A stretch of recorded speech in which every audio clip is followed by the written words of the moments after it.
किसी राज्य में एक राजा और एक रानी रहते थे। उनकी दो बेटियां और दो बेटे थे। उनकी एक बेटी का नाम अमावस्या और दूसरी बेटी का नाम पूर्णिमा था। पूर्णिमा बहुत ही धार्मिक स्वभाव की थी। वह हमेशा पूजा पाठ किया करती थी और गाय की सेवा किया करती थी। घर का सारा काम भी करती थी। लेकिन अमावस्या का पूजा पाठ में कोई मन नहीं लगता था। वह कभी भी न तो कोई पूजा करती, न ही कोई घर का काम करती थी। दोनों बहनें एक दूसरे से बहुत प्यार करती थीं। राजा रानी का व्यवहार भी पूर्णिमा के प्रति अच्छा नहीं था। वह अमावस्या को तो चाहते थे और अपने दोनों पुत्रों से भी प्यार करते थे, लेकिन पूर्णिमाशी को नहीं करते थे। धीरे धीरे समय निकलता है। राजा रानी के बच्चे बड़े हो जाते हैं। राजा अपने दोनों बेटों का विवाह कर देते हैं। अब बेटियां भी बड़ी हो रही थीं। फिर सभी लोग राजा से कहते हैं कि इनका भी विवाह कर दीजिए। राजा ने कहा, हाँ, विवाह तो करना है। फिर रानी ने राजा से कहा, पूर्णिमा का विवाह किसी बड़े घर में मत करना, क्योंकि इसे तो काम करना पसंद है, गाय की सेवा करना पसंद है, भजन कीर्तन और कहानियों में इसका मन लगता है, पूजा पाठ करना भी इसे अच्छा लगता है। अगर यह किसी बड़े घराने में चली गई तो वहां यह सब नहीं कर पाएगी, इसलिए इसकी शादी किसी गरीब घर में ही कर देंगे। राजा ने कहा, ठीक है। और राजा पूर्णिमा के लिए रिश्ता तलाशने लगा और अंत में एक गरीब और बहुत ही साधारण घर में राजा ने पूर्णिमा का विवाह तय कर दिया। तब रानी ने कहा, महाराज, अमावस्या भी तो शादी के योग्य हो गई है, इसके लिए भी वर देखिए। दोनों बहनों का विवाह एक साथ ही कर देंगे। राजा ने उसी गांव के राजा के बेटे के साथ अमावस्या का विवाह तय कर दिया। राजा ने रानी को बताया तो वह बहुत खुश हुई और मन ही मन सोचने लगी, अब देखते हैं कि ये पूर्णिमा गरीब के घर में कैसे रहती है। बहुत पूजा पाठ वाली बनती है, इसके भगवान इसकी क्या मदद करते हैं।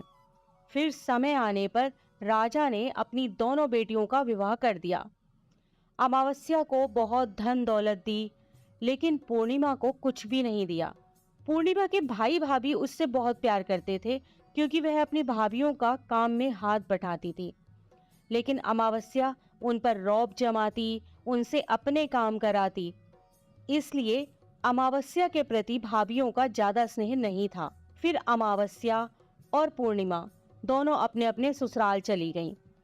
एक बार की बात है, अमावस्या ने अपने घर में शिव चर्चा रखी। सबको बुलाया गया, लेकिन उसने अपनी बहन पूर्णिमा को नहीं बुलाया। पूर्णिमा अपने दरवाजे पर बैठी थी तो गांव की औरतों ने कहा, तुम्हारी बहन ने अपने घर शिव चर्चा रखी है, तुम नहीं जाओगी क्या? पूर्णिमा ने कहा, नहीं बहन, मैं नहीं जा रही, क्योंकि मेरी बहन ने मुझे बुलाया नहीं है, तो मैं कैसे चली जाऊं? तो गांव की औरतों ने कहा, नहीं बुलाया तो क्या हुआ, यह तो पूजा पाठ का काम है, तुम चलो हमारे साथ। गांव की औरतों की बात मानकर पूर्णिमा शिव चर्चा में चली गई। जब अमावस्या ने पूर्णिमा को देखा तो वह गुस्से से बोली, जब मैंने तुम्हें बुलाया ही नहीं था तो तुम मेरे घर कैसे आ गई? अब आ ही गई हो तो चुपचाप एक जगह बैठी रहना, इधर उधर मत घूमना। उसने पूर्णिमा की गरीबी का भी बहुत मजाक उड़ाया। पूर्णिमा की आंखों में आंसू बहने लगे। वह भगवान शिव से प्रार्थना करने लगी कि हे भगवान, मुझ पर आप कब कृपा करोगे? आखिर मेरा कसूर ही क्या है? क्या पूजा पाठ करना, गाय माता की सेवा करना और काम करना गलत है? भगवान, अब तो मुझ पर रहम करो। इस तरह वह भगवान से विनती करने लगी। शिव चर्चा पूरी हो गई और अमावस्या ने सबको प्रसाद दिया, लेकिन पूर्णिमा को प्रसाद नहीं दिया। वह वहां से बिना प्रसाद के वापस आ गई। वह रास्ते में सोचती है कि घर पर बच्चे प्रसाद मांगेंगे तो मैं उन्हें क्या कहूंगी। फिर उसके मन में एक विचार आया कि क्यों ना अपने भाई भाभी से ही मिलकर आ जाऊं। वह अपने पति और बच्चों को बताकर अपने मायके जाने के लिए निकल गई। चलते चलते उसे एक तुलसी का पेड़ मिला। वहां एक चबूतरा बना था, जिस पर एक बूढ़ी माई बैठी थी। उस बूढ़ी माई ने पूर्णिमा से कहा, बेटी, तुम कौन हो और कहाँ जा रही हो? तब पूर्णिमा ने बूढ़ी माँ को अपना परिचय दिया और फिर बूढ़ी माँ ने कहा, बेटी देखो, मेरा तुलसी का पौधा सूखा जा रहा है, इसमें थोड़ा जल डाल दो और चबूतरे की भी धुलाई कर दो तो थोड़ी ठंडक मिलेगी। पूर्णिमा ने बहुत अच्छे तरीके से चबूतरे को धोया, तुलसी में जल दिया और तुलसी की पूजा की। उसने बूढ़ी माँ को भी स्नान कराया और उनके चरण दबाए। फिर पूर्णिमा ने कहा, माँ जी, और कोई काम हो तो बता दीजिए, अगर नहीं है तो क्या मैं जाऊं? तो बूढ़ी माँ ने कहा, नहीं बेटी, और कोई काम नहीं है, अब तुम जाओ। और उसे खूब आशीर्वाद दिया, लेकिन तुम अपने मायके से लौटते समय मुझसे मिलकर जाना। उसने कहा, ठीक है माँ। और वह आगे चल पड़ी। चलते चलते रास्ते में उसे एक शिव मंदिर मिला। वहां भी एक चबूतरा था, उस पर एक बूढ़े बाबा बैठे हुए थे। वे और कोई नहीं, स्वयं शिव भगवान थे। लेकिन पूर्णिमा उन्हें पहचान नहीं पाई। बूढ़े बाबा ने कहा, तुम कौन हो बेटी? तो पूर्णिमा बोली, क्या बात है बाबा? बाबा ने कहा, बेटी, क्या तुम इस मंदिर की सफाई कर दोगी? बहुत गंदा हो गया है। और चबूतरा भी धो देना। मेरे नहाने के लिए 2 बाल्टी पानी भर दो, तो तुम्हारा बहुत एहसान होगा। पूर्णिमा ने खुशी खुशी बाबा के सारे काम कर दिए और भगवान शिव की पूजा की। थोड़ा और आगे चली तो उसे काली माता का मंदिर मिला। काली माँ भी एक बूढ़ी माँ के रूप में वहां बैठी थी। काली माँ ने कहा, बेटी कौन हो?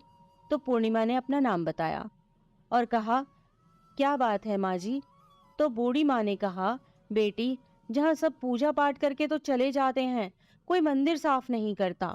देखो मंदिर कितना गंदा हो गया है, जरा इसकी साफ सफाई कर दो।